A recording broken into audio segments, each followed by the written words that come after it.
AP deputy speaker రఘురామకృష్ణంరాజుపై custodial torture కేసులో కామెపల్లి తులసిబాబుని ఇవాళ ఎస్పీ దామోదర్ విచారించనున్నారు. కేసు విచారణలో భాగంగా మొదటి రోజు పోలీసులు గుంటూరు జైలు నుంచి తులసిబాబుని ఒంగోలు తీసుకువచ్చారు. రాత్రి 8 గంటల నుంచి 9:30 వరకు విచారించనున్నారు. రఘురామపై కస్టోడియల్ టార్చర్ తో పాటుగా మాజీ సిఐడి చీఫ్ సునీల్ కుమార్ తో ఉన్న సంబంధాలపై ఆరా తీశారు. అందులో భాగంగానే ప్రకాశం ఎస్పీ దామోదర్ కాసేపట్లో తులసిబాబును విచారించనున్నారు.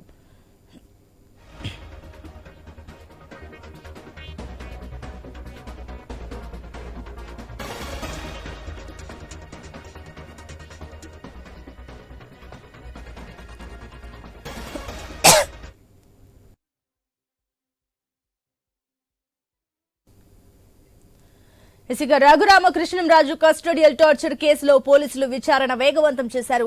ఈ కేసులో నిందితుడిగా ఉన్న తులసిబాబును 3 రోజుల పాటు పోలీస్ కస్టడీకి గుంటూరు జిల్లా కోర్టు అనుమతిచ్చింది. ఈ కేసులో పోలీసు కస్టడీలో ఉన్న రిటైర్డ్ ఏఎస్పీ విజయ్ పాల్ ను తులసిబాబు ఒకే చోటు కూర్చోబెట్టి ప్రశ్నలు సంధించనున్నారు. అనంతరం విజయ్ పాల్ ను పంపించి వేసి తులసిబాబును ప్రత్యేకంగా విచారించనున్నట్లు తెలుస్తుంది. ఈ క్రమంలో కొంతమేర సమాచారం సేకరించనున్నట్లు తెలుస్తుంది. అయితే పోలీసుల విచారణకు సహకరించకపోవడంతో పాటుగా బలమైన ఆధారాలు ఉండడంతో తులసిబాబును పోలీసులు అదుపులోకి తీసుకున్నారు. దీనికి సంబంధించి మరిన్ని డీటెయిల్స్ మా ఒంగోలు కరెస్పాండెంట్ సుధాకర్ అందిస్తారు. సుధాకర్.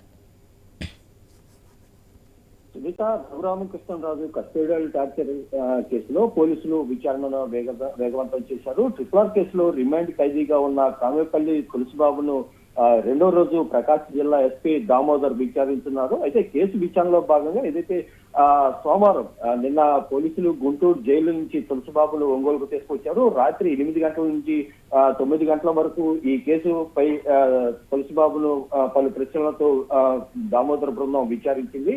అయితే రఘురామకృష్ణరాజు కస్టోడియల్ టార్చర్ తో పాటు ఏదైతే మాజీ సిఐడి చీఫ్ సునీల్ కుమార్ తో ఉన్న సంబంధాలపై ఆరోపించినట్లుగా తెలుస్తుంది. ఈ రోజు ఉదయం 10 గంటల నుండి తులసిబాబును 2వ రోజు దామోదర్ మరోసారి 2వ రోజు కూడా విచారించనున్నారు. ప్రధానంగా ఈ కేసులో ఈ నిందితుడిగా ఉన్న తులసిబాబు విచారణకు సహకరించడం లేదని 5 రోజుల పాటు పోలీస్ కస్టడీకి అనుమతి ఇవ్వాలని కోర్టును కోరడంతో 3 రోజుల పాటు పోలీస్ కస్టడీకి అనుమతిస్తూ గుంటూరు జిల్లా కోర్టు ఉత్తర్వులు జారీ చేసింది.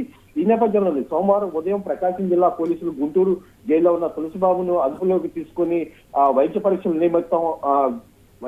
నిమిత్తం ఇక్కడ ఏదైతే అక్కడ జీజీహెచ్ ఆసుపత్రి తరలించారు. దాదాపు 5 గంటల పాటు వైద్య పరీక్షల్లో తులసిబాబు వైద్య పరీక్షలు నిర్వహించారు. ఏదైతే ఉదయం 7 గంటల సమయంలో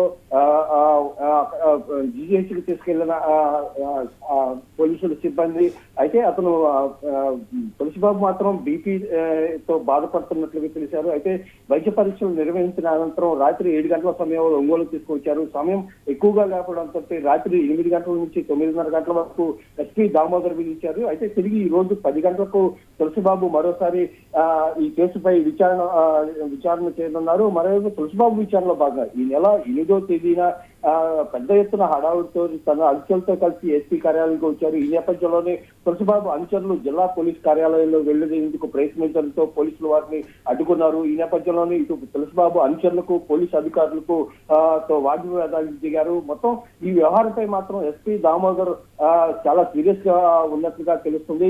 ఇదే విషయంపై తులసిబాబును ప్రశ్నించినట్లుగా తెలుస్తుంది. కేసు విచారణకు రమ్మంటే గొడవకు బయలుదేరి వస్తారా? ఈ మొత్తం వ్యవహారాన్ని వెనక ఎవరెవరున్నారు, వారి నేర చరిత్ర ఏంటి, పోలీసుల పట్ల దురుసుగా ప్రవర్తిస్తే చూస్తూ ఊరుకుంటామా, కఠిన చర్యలు తప్పవు అంటూ తులసిబాబును ఎస్పీ దామోదర్ హెచ్చరించినట్లుగా తెలుస్తుంది. మరోవైపు రఘురామకృష్ణరాజు కేసు దర్యాప్తులో మాత్రం పార్టీల ప్రమేయం లేకుండా విచారణ జరుగుతుంది. ఈ కేసు విషయంలో ఎవరి పార్టీ వారు ఉన్నా ఎవరిని ఉపేక్షించేది లేదు, నిష్పక్షపాతంగా కేసు విచారణ జరుగుతున్నట్టు మాత్రం ఎస్పీ దామోదర్ తెలిపారు.